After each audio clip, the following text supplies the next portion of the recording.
episode of the Real Leaders Podcast. All right, let's get it going. Here we go in 5, 4, 3, 2, and 1. And welcome everyone to this episode of the Real Leaders Podcast. I'm your host, Kevin Edwards. Joining us today is Fabian Cousteau, a third-generation ocean explorer and aquanaut. Fabian, thanks for being with us today. Great to see you. So, Fabian, I gotta ask you. I was doing this introduction. I was rehearsing a lot for this, and I just think, what is an aquanaut? I get that question a lot. Well, an aquanaut is the shortest way to describe it is basically an astronaut underwater. It's the liquid version of an astronaut, and I'm not making light of it because it really does require that kind of training. But to get a little more depth to it, for those who do dive, when you learn to scuba dive, for example, you learn to avoid decompression obligations, especially in the first couple of levels of scuba diving, recreational, advanced recreational. And that's basically why you have dive tables. And an aquanaut is exactly the opposite in a sense, where you maximize your decompression obligations. So you saturate, in essence, and by that I mean you maximize your decompression obligations. But that allows for you to live and work underwater for extended periods of time. And in essence, when you do that, I mean, there are commercial divers that work underwater under saturation. There are military that work divers that work underwater in certain ways with decompression obligations. But the main difference is that an aquanaut lives and works underwater based out of an underwater habitat, typically, for more than 24 hours. And a habitat is basically a house and a workspace underwater where what you would consider a house at home on land, and your commute to work, of course, is the underwater column. So it's a really neat space, and it's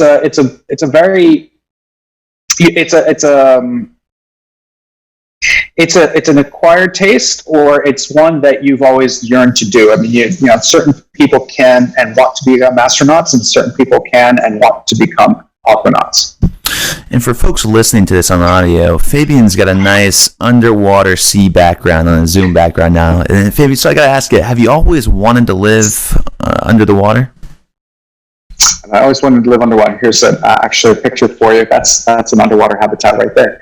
It's called Aquarius. I would say that I've always loved the ocean, thanks to the generations that brought me up, my parents, my grandparents, and all the pioneers around them that were ocean explorers within the team. Their love of the ocean, their experience that they were willing to share with me as a child was really my backdrop and my background in education. I mean, yes, I went to school, but I paid much more attention when we were on expeditions. So I've always loved the ocean because I had really good shepherds that shepherded me through my youth to understand the human ocean connection and that real importance, that fundamental importance of what ocean means to all of us, whether we're on the ocean front or 1,000 miles away. Now, what was one of the few things that I guess they didn't teach you in school, that you wish they would be teaching in school nowadays? Obviously, you're an explorer. You're very curious about the oceans. It's very, it's really unexplored. What's something that you wish they would have taught you in school? You know, science is a fundamentally important thing, whether we care about it or not. And I wish in some ways there was maybe even more emphasis on STEM-related topics in school than there is already. And I know that's shifting. In some schools, it's shifted quite dramatically towards STEM education. But when we look at what we're facing today, a lot of the answers lie in STEM education. But we need to be able to offer that to young people in a way that's palatable, in a way that's enticing, in a way that's engaging. And I've, way back when I was in school, I have to say that it was all about the teacher. And unfortunately, I didn't have much luck with many of my teachers keeping my attention. Yes, I was probably the quintessential ADHD kid growing up. And at the same time, there were topics that I look back on that I wish I had a better teacher, or maybe a more engaging teacher in, that I probably would have learned more from in school than I did. Luckily, I had a family that was very deep into science and technology and engineering and all that. And it was really fun because I got to be hands-on with all that stuff. And that really caught my attention. And nowadays, we're looking at a modern world where people communicate all the time, but we don't necessarily engage each other in ways that are enriching. A lot of it's frivolous, a lot of it's fun, but not necessarily deep. I keep going back to that word deep. But it's something that I wish schools would really concentrate on is experiential learning, because in today's world, kids are, they've got so much stimuli, I mean, our mobile devices, just like we're doing right now, really take up a lot of our bandwidth. And so if we can maybe incorporate some innovative ways to engage young people the way that they're used to in their daily lives, but really enriching their experience by sharing some of the magic of the outside world, the non-internet world, in a way that they not only will understand, but will pique their curiosity. I think we'd be in a much better place, because we'd be, as a society, much better educated and maybe much better connected with each other.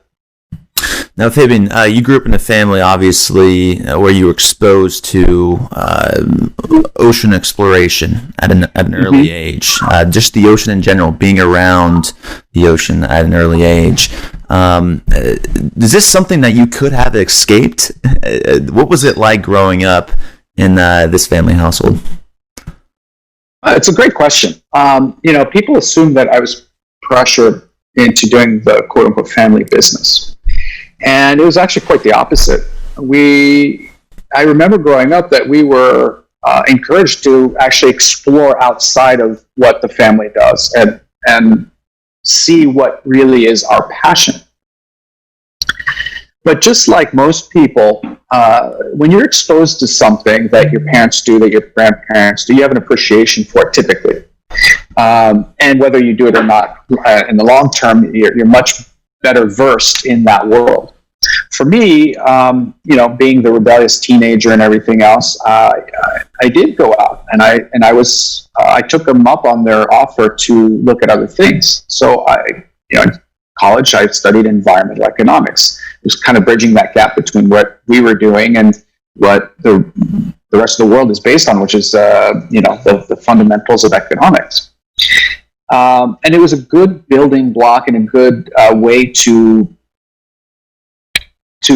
translate what we as a family have been doing and what we all as a society are beholden to as a framework, and trying to speak in a language that people maybe better understand the importance and the value of nature and of our ocean world. I had my first internship at Seventh Generation, which is an environmental products company. Back in those days, they were solely based on a catalog system. So you'd actually physically get your catalog at home and you would order the products from there. Nowadays, you have Seventh Generation products everywhere and supermarkets and so on. And I love that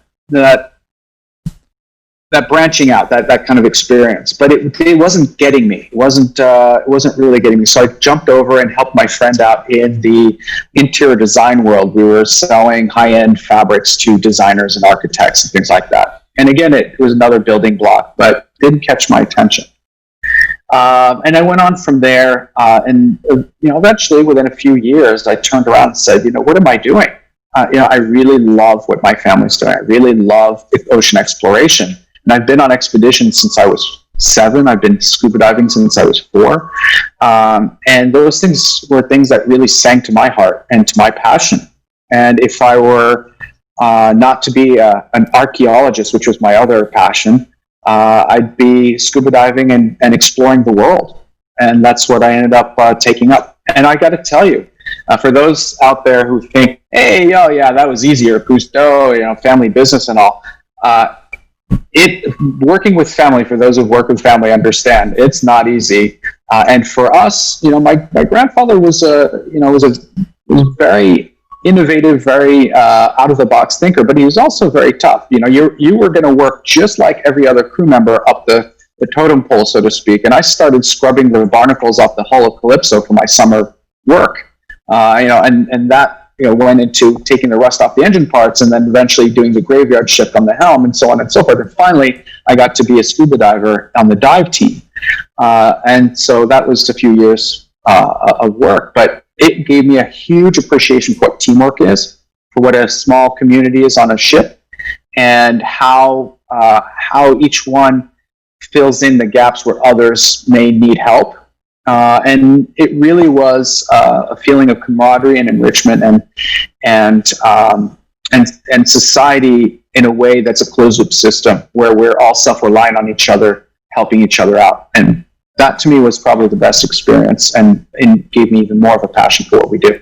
Interesting. Yeah. Well, successful people, pioneers like your grandfather, they probably don't get to where they were by doing things the same way, by being conventional, by thinking in a monolithic way.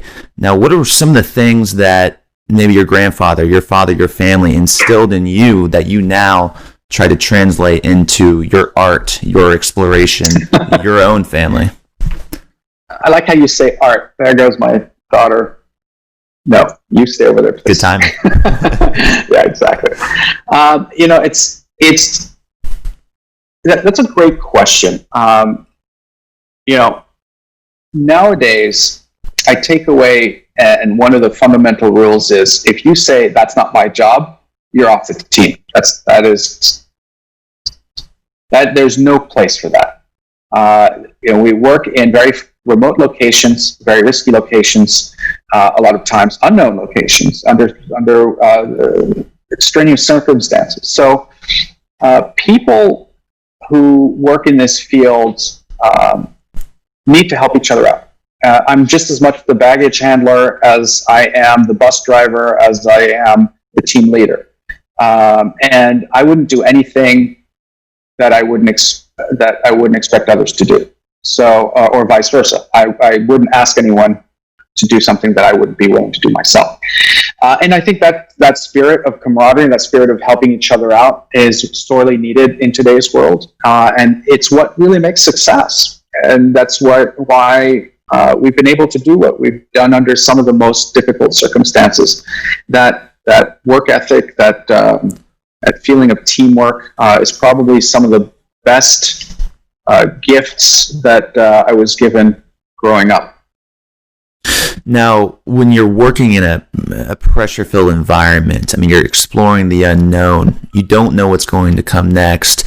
What's the mindset you have to train for, prepare for, before you go down into that exploration? Expect the unexpected. It's in some ways I envy people who have a predictable daily routine, because you can plan for it. For us, we make a plan knowing full well that the plan will change throughout the day, and most likely it'll change multiple times throughout the day. So you may be going to the depths of the Amazon, for example, and one of your contacts is an indigenous who's supposed to be your guide. And there's a set time and place for it, but you may wait another half day, 2 days for that person to come, because the sense of time is very different. The sense of culture and greetings and interaction is very different. And so you have to be able to be flexible like this. It's always difficult to try and get an executive producer in a business setting on one of these media companies to understand this. But so that's part of my job, is mitigating those two worlds, right? But to be able to go out in the field and be flexible and understanding and really absorb that daily education and rolling with the punches will make for the difference between failure and success in the field. And so when you're going into unknown places, you're talking about things from the mundane, meaning you're losing time and money, to the very real facts of you may be putting someone at risk in your team. They may be getting injured, or they may even worse, may lose their lives. And that's not something that's acceptable. So for me, it's really about the flexibility and understanding that when you put yourself in that kind of situation, you have to be flexible and change the plan as needs be. So Fabian, I'm curious. I'm still trying to understand. Could you paint the picture for myself and our audience what you do specifically when you go down? What do you look for? What have you seen? Paint the picture on maybe one of your favorite explorations. Well, I'm going to quote my grandfather on that. If I knew what I was going to find, I wouldn't bother going. The nature of an explorer is going into places that are outside the box, the unknown. And although that doesn't sell, that doesn't sell the idea. The point is you go in with a certain set of criteria, a certain set of expectations, or a checklist to check off. But the reality is that on your journey, you may very well encounter things that are even more interesting, things that are even more unexpected. And your path will most certainly take a turn left, right, maybe sometimes 180 degrees. And that's just part of the game. What do I do personally? I'm a team leader. I sometimes pick up the camera if I need to, although I much prefer having a professional with me doing that. And we always have a camera. I'll sometimes take the camera. I'm a host. I am an executive producer, so that just is a different word for saying a professional beggar. And as I mentioned earlier, I'm a baggage handler, and as needs be, I'll drive the vehicles to take my team to where we need to go. Man of many trades. You have to have multiple traits in order to be able to be in this profession. It's a very difficult one, and oftentimes a thankless one. And what you see on TV or on produced pieces on the internet are just the cream of the cream. It's the less than 1% of what that project was. So I like to show sometimes the behind the scenes also, because that's a lot of fun. It shows the humanity in it. But there's a lot of boring stuff that happens in order for the fun stuff to be put on media. I love that notion of what your grandfather says, that if I knew what I was going to find, I wouldn't go anyway. Right. The notion of taking risks and being okay with diversions in your life. Do you think that's a thing that's not taught or can't be taught, or do you think that's a thing that people struggle with in their daily lives? I mean, for instance, take COVID for example. It shook a lot of people up. Caused a lot of turbulence. What's your message maybe to people listening to this going through a difficult time? Well, I'm a big believer in human beings. Humans, when they're pressed to task, can create miracles, and they can be tough. Just ask anyone who's gone through hell and back in their lives, through difficult circumstances, lost loved ones, or maybe lost everything they've owned. Or maybe a combination thereof, or even in their own health have struggled through, cancer and everything else. Those are horrible things that I hope and I never wish on anyone. But when you do have to go through those things, because life is giving you a certain set of cards, and if you come out of it on the other side, you come out of it in many ways a changed person, and maybe one that's more capable of readily dealing with difficult circumstances. That's to say that right now we're going through, as a global society, a difficult set of circumstances that are affecting each and every one of us economically, many of us in a real health sense.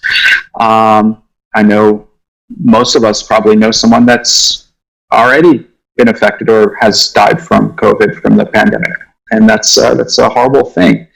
But I hope that through all this, we learn from the actions and inactions that we've taken, so that next time we're better prepared And we're not even through this particular phase. So hopefully, as this becomes the norm in our everyday lives, we can roll with the punches. We can make better decisions, ones that make us maybe a little bit more comfortable and more sense of normality in our lives, all while respecting other people, and maybe have a better sense of what's our plan B for next time, so that this doesn't happen in our lives again. I go back to the whole aspect of STEM and just science in general. Science is an amazing thing. It's a set of facts. And we know so little in the world that as we learn more, we have to reassess everything.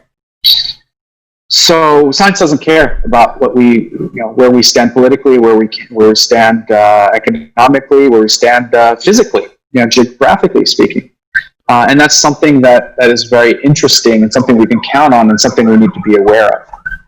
So I think, as we go through all of this, hopefully, it'll give us a better understanding and better appreciation for science, and maybe one that we can count on for facts when we need to make decisions in our lives. And sometimes the decisions are very mundane, sometimes they are life and death, and we really need to be able to ground ourselves in at least one common point for all of us. Fabian, some people self-quarantine in their bedrooms, some go away, and some people like to go underneath the water and into their own homes, and I think that person would be you. So I'm curious to understand what Proteus is. What is this photo behind you, and are people going to be living underwater in the next couple of years? Well, I want to be sensitive to people's sensitivities to the current situation and not have a mad rush for people to want to live underwater. But I guess scuba diving is the best way to socially isolate, right? And there's a very special project that I'm working on that's called Project Proteus. And it's based on some previous exploits from the 1960s all the way through now, which is building and working out of an underwater habitat. A few years ago, I got a chance to lead a team to live and work from the world's only undersea laboratory called Aquarius. So 9 miles offshore and 20,000 millimeters under the sea, which is short for saying 60 feet at the bottom. There's a very pragmatic reason for 60 feet. First of all, air, or more specifically, oxygen becomes toxic for long-term exposure if you're below that particular set of ATMs or atmospheres, which is 3 atmospheres. So you'd have to start noodling around with trimixes and heliox and all that sort of thing, which becomes very expensive and complex. But what it did allow us to do was to live underwater for 30 days, 31 days specifically, and look at how we can leverage that coefficient of time that platform allows us for undersea research. We were able to do over 3 years worth of scientific research in those 31 days with my then very young team. None of us had become aquanauts at that point, so we had to train. We had to go through all the processes and the emergency, all these things to be able to do this. So we were all freshmen in this world of aquanauts, and here we are doing 31 days, which had never been done at Aquarius before, and yet we walked away mostly unscathed, definitely enriched, and at the same time enriched in terms of education, and just wowed.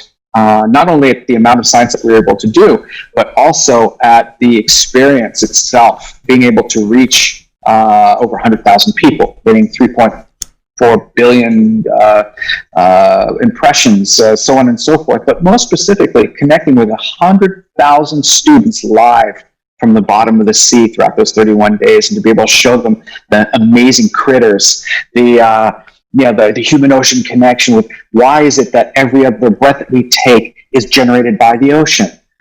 every glass of water that you drink is you drinking the ocean. And so just trying to connect kids in a very fundamental way of the importance and just the majesty and beauty of that underwater world. I thought that was just amazing. So Proteus is the next step in ocean exploration. Imagine building the International Space Station underwater and being able to have that platform as a common good and as an advanced research station for bettering humanity, for being able to address things like COVID, looking at chemical compositions that will be able to be synthesized instead of years, in weeks and months, to be able to find those next cures for cancer and pain mitigation and, of course, pandemics. Now, what percentage of the ocean is unexplored right now?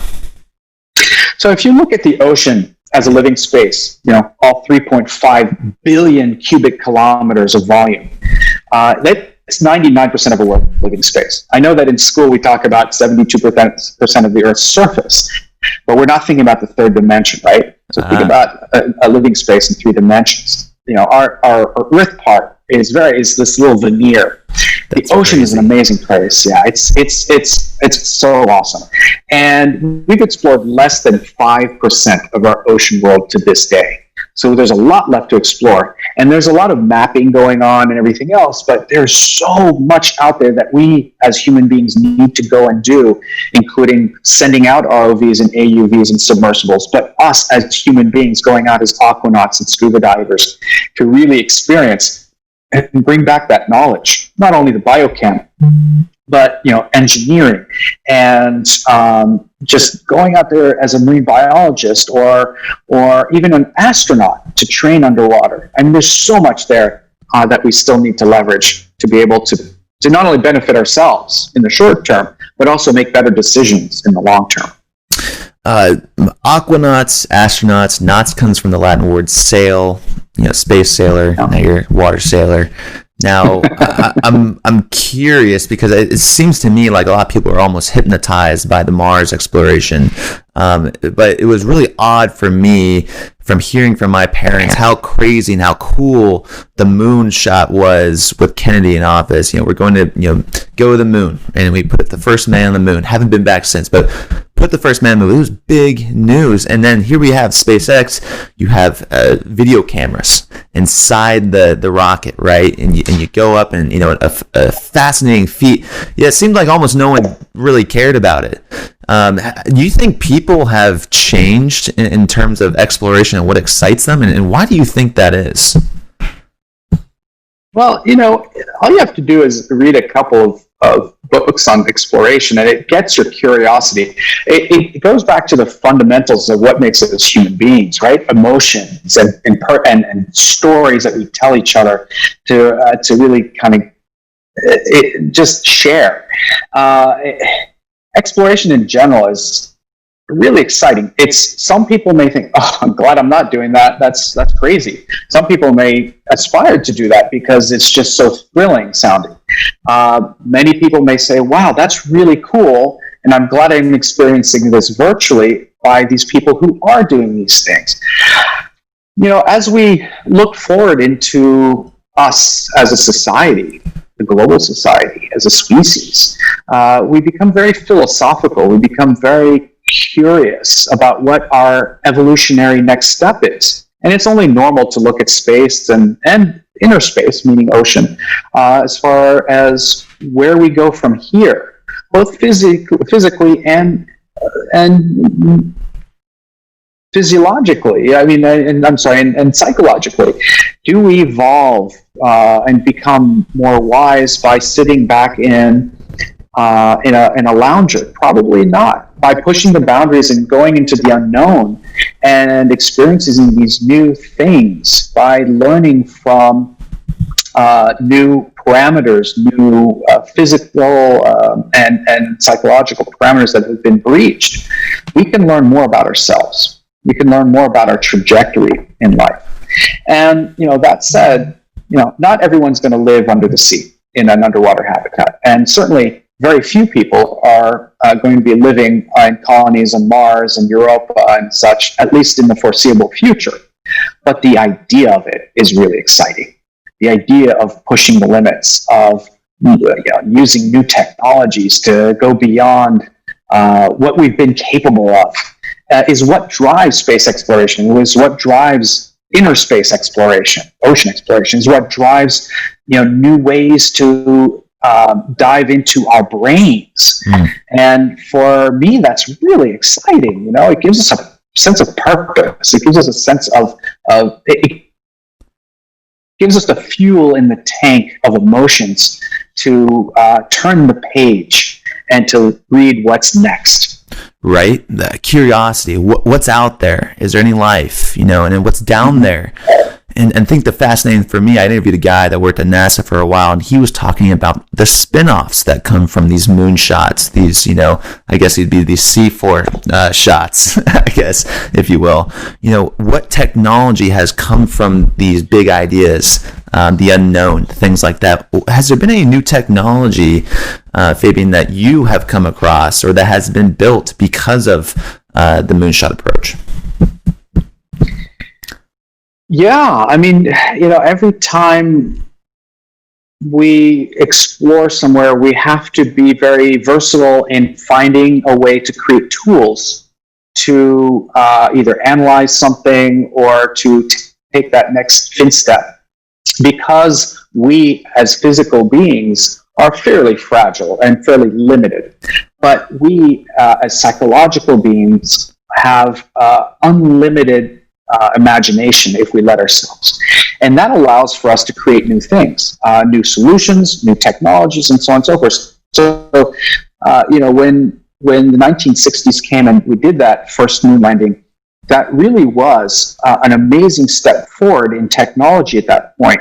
And nowadays, I'm looking down at my phone, and my phone probably has 100 times more power, analytic power, than what they had in their space lander, and yet they were still able to do that. That takes brass. That takes a lot of brass, and I think nowadays, with the technologies that we have, we might think we have very advanced technologies, but to be able to go to a place like Mars, looking at SpaceX and NASA and the European Space Union and so on and so forth, they're really struggling with today's technology to think of a way to get there safely.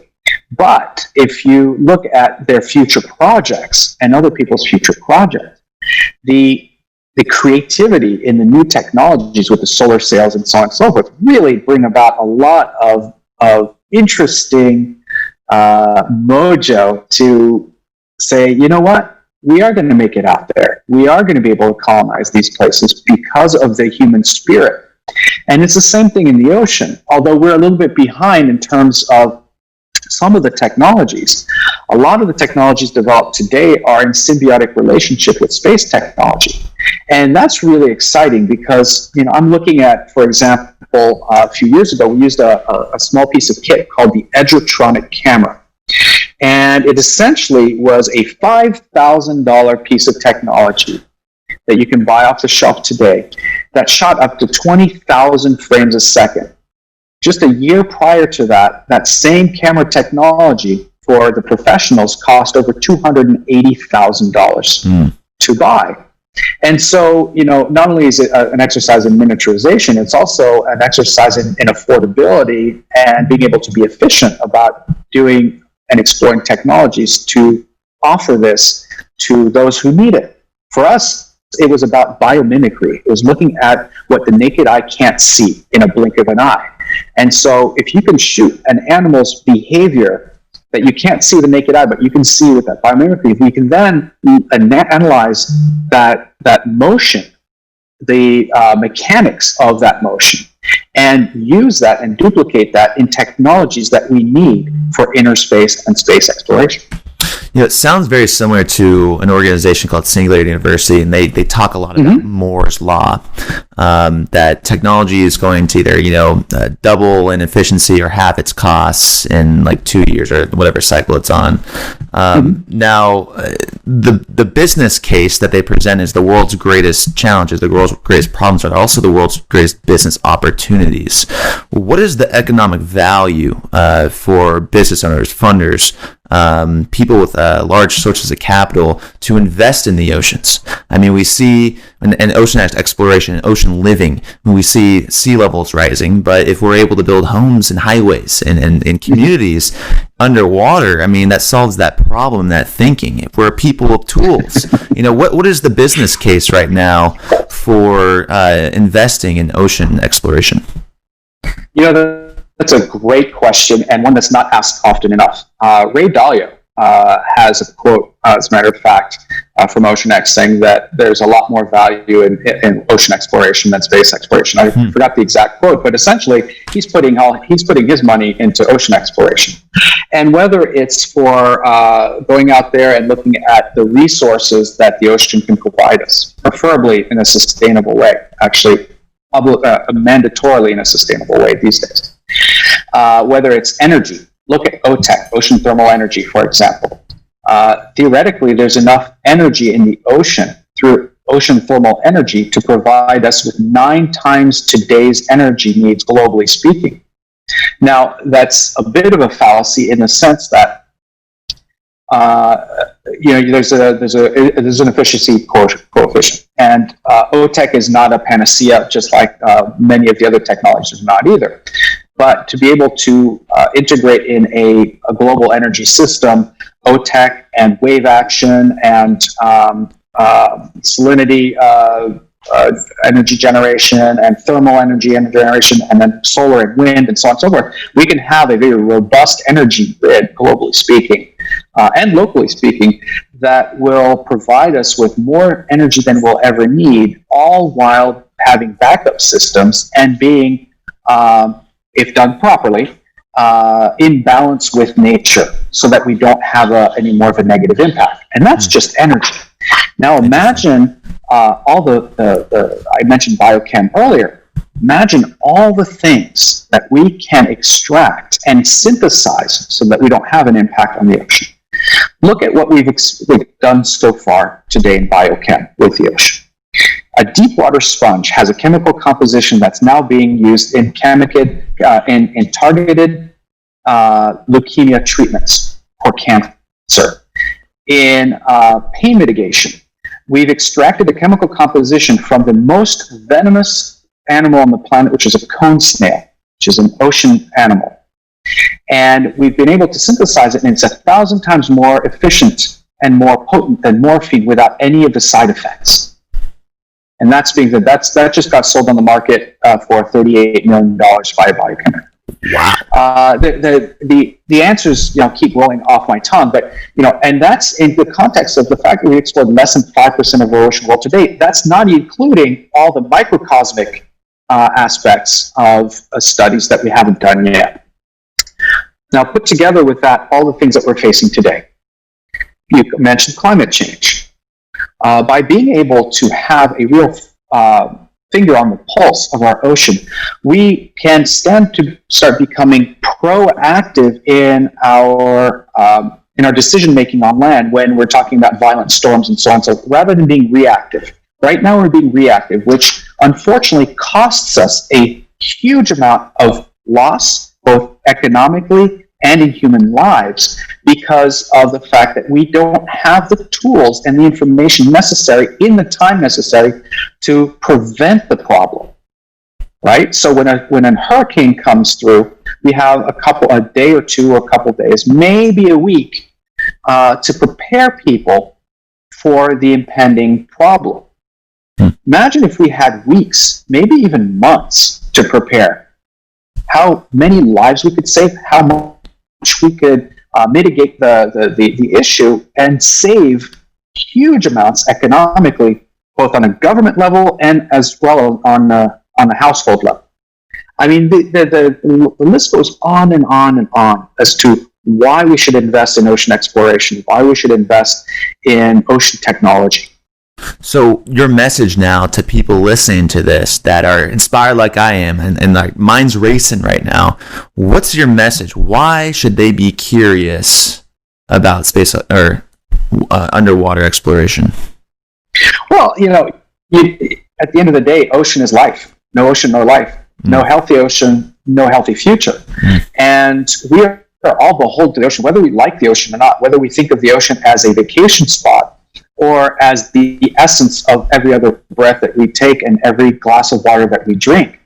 And, of course, the mitigators for our crops, for migratory cycles of various species that we depend on for food, the breeding cycles, and so on and so forth. A small example would be the bluefin tuna, which is the poster child, kind of the lion or the panda bear, if you will, of the ocean. And the bluefin tuna in the Atlantic, for example, starts in the Mediterranean Sea, migrates across the Atlantic, goes down the east coast of the Atlantic and into the Gulf of Mexico. Now, during that process, because of our fishing practices, those numbers of bluefin tuna in the Atlantic are down to less than 2% of their original numbers because we're way too efficient at polishing off all the adults. On top of which, they're faced with a real crisis in the Gulf where they spawn. They aggregate and spawn. They reproduce in the Gulf. So the Gulf oil spill, for example, is a huge problem for animals such as them because that spill will wipe out generations of bluefin tuna before they're even born. And so that's a real problem for us as a species, depending on that source for economics and for food. And it's a real problem that we can tackle if we look at the problem in innovative ways and create sustainable solutions. And I hate that word, but sustainable solutions both on an environmental level as well as on a business level. And that's long-term sustainability for not only nature, but for ourselves and for our businesses.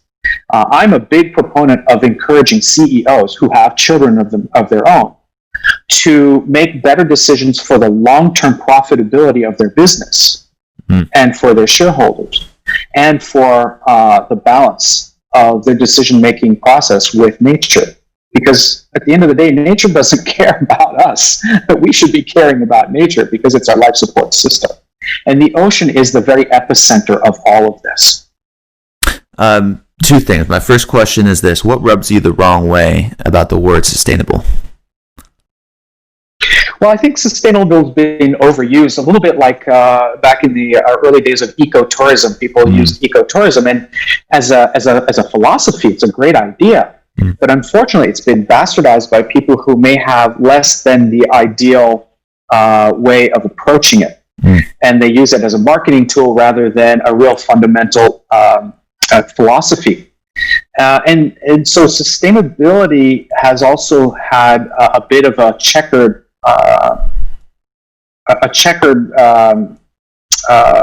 past as well because of its misuse. Sustainability also is a very easy word to use, but not an easy word to implement. Because it does imply a balance, and we breathe, therefore we have a negative impact. And so to be able to balance that negative impact with a positive, proactive impact is not as easy as it sounds, for several reasons. One of them being that for many, many, many decades since the Industrial Revolution, if not earlier, we've never taken into account in our balance sheets the environmental impact, because everything has been taken for granted. Everything in nature has been taken for free, when in actuality there is a very real cost to it, and never been translated in an economic cost until now. And so when you use the word sustainability, what is the value of the life of a fish? What is the value of the life of a panda bear? What is the value of the life of a tree? It's very hard to quantify. And when we say we're working sustainably towards something, we look at maybe, at best, the first layer of what that means, but never all the other related layers that makes that first layer available to us. So that tree, that fish, that panda bear. What about all the things that made that exist in the first place? And so we really need to take a long, hard look at our language. And I propose three things. Let's change our language. First of all, there is no such thing as away. You cannot throw something away. This is a closed loop system. So regardless of what you're throwing, it's not away. Number two, if we started looking at our language and looking at it in a way that reflects respect towards our ocean, we need to stop calling it seafood and start calling it sea life. We do the same thing on land. We call cows cows. We call rabbits rabbits. Well, of course, when it ends up in our plate, we call it food. But at that very basis, when we're looking at those live animals, we see them as live animals. In the ocean, because it's separated by that blue veneer, we don't necessarily think of it as life. And I think that's where a big mistake we're making. And thirdly, we are all part of the problem, whether we're doing good things or not. We, as human beings, as individuals, we're the ultimate decision makers in our daily lives, in our homes, in our businesses, and in our governments. And we can very easily stop making as much of a negative impact, start making a better impact, both for ourselves and for our planet, by choosing better alternatives than single-use plastics and such. And it's, again, about encouraging those businesses to cater to our wants, our needs, and our demands, so that we can continue to be their clients, their customers, rather than choosing a different provider. So I'm all for encouraging people, but at the same time, we are responsible, each and every one of us. Not me, Fabian Cousteau, not you, but each and every one of us is responsible for making a positive impact. Yeah, Fabian, that's a really good point you brought up as well. In terms of the word sustainable, in terms of adding a value or a cost to a sea life, like we do to animals on land. And I think it really is an apolitical matter. It's also something that is confusing for a lot of people as well, how it can be apolitical. For instance, conservationists. And I am not a hunter by any means at all, but a lot of people have problems with hunters who pay 11% tax on any bullets or anything like that provides billions of dollars to nature preservation to then hunt again. It's an odd concept to think about, right? Now, I don't know anything about fish or industrial fishing for sea life. Now I'm going to continue to use that word sea life.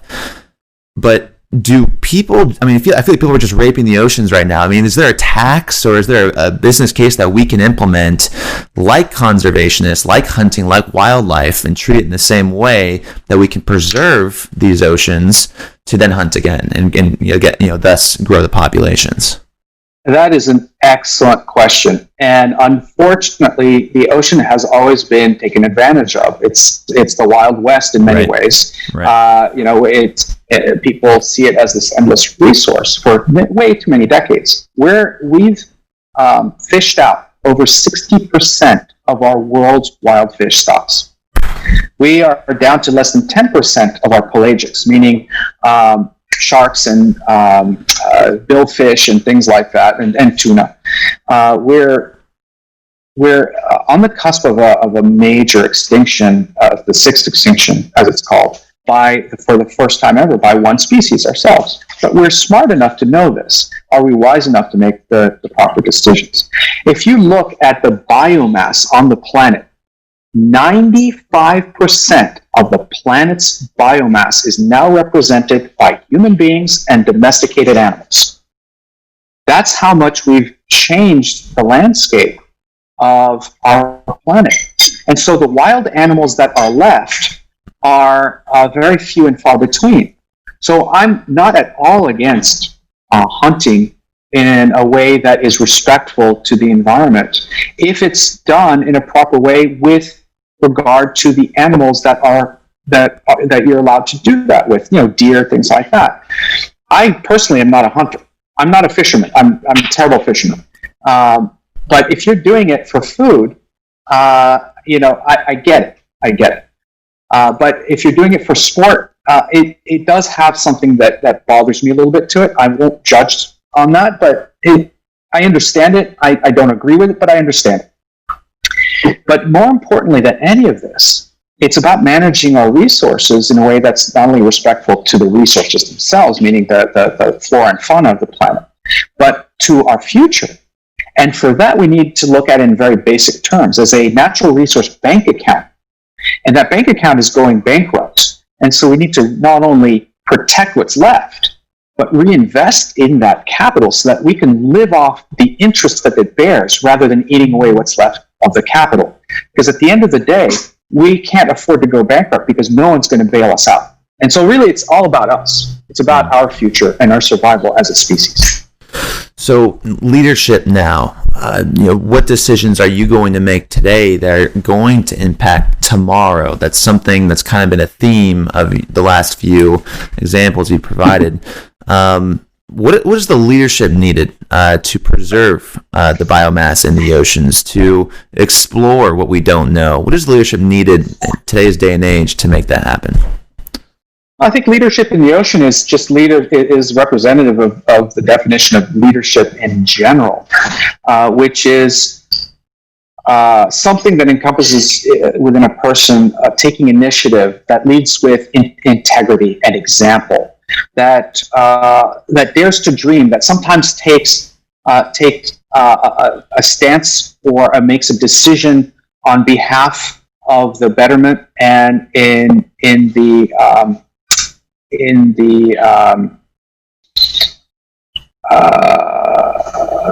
maybe the betterment of society for the greater good, rather than putting oneself. It's really about the public good. Being a good leader is being willing to do what you're asking other people to do. It's not looking to other people to solve the problem. It's looking to yourself to be part of the solution, and to be willing to get in the trenches with other people to make those things happen. You need to understand your audience. You need to be able to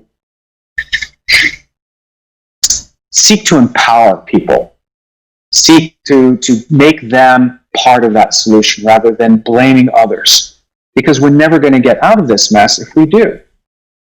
So, it's a true leader is someone with integrity, someone with the desire to move forward regardless of circumstances, and to charge into the darkness in order to find the light. Fabian, that's a great quote on that last one, and that's why I want to ask you this question. We've talked about astronauts thinking about what's out there. Could there be more life? To you, Fabian, what is down there? What do you think is down there? So I think, as a general response, I would say we would be very egotistical and very short-sighted if we thought that there wasn't other life in the universe. Of course there is. What form that takes, I have no idea. I would assume that there's probably a lot of life out there that's much more advanced and much more intelligent than we are. But that said, as far as ocean exploration, without a doubt, because we've explored less than 5% of our ocean world to date, there's a lot left to discover, especially a lot of life left to discover underwater. What form that takes, I have no idea, but I really look forward to seeing it. All right, I am too, because I think I was mentioned to you before on the show.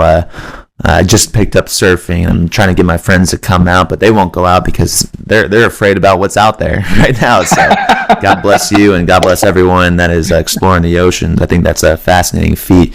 Now, we just talked about leadership. We talked about the theme of what's going to impact today's decisions and impact tomorrow. Integrity is a great trait of leadership. Now, Fabian, to you, what is your definition of a real leader? Someone that has passion, someone that is willing to bring a community together, and someone that is willing to take that first step in the charge to whatever it is that they're doing. And most importantly, someone that is willing to understand when they're wrong, to listen to other people, to take those things into consideration, and to make the best decision for the group that they're leading. I think that at the end of the day, a real leader is one that pushes the boundaries of the known, that goes into places that others may be scared to go, and to be willing to be criticized for that, to take responsibility if it's the wrong direction, and to give credit to those who supported him or her if it is the right direction and it does come back to benefit people. So it's a person who is a musketeer, I guess, one for all and all for one, right? Exactly.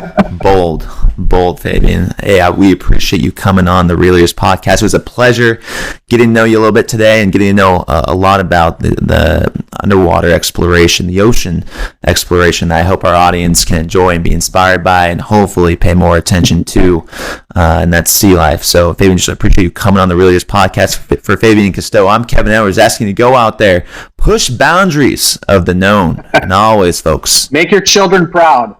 Make your children proud. Keep it real. Fabian, thank you so much. Thank you, guys.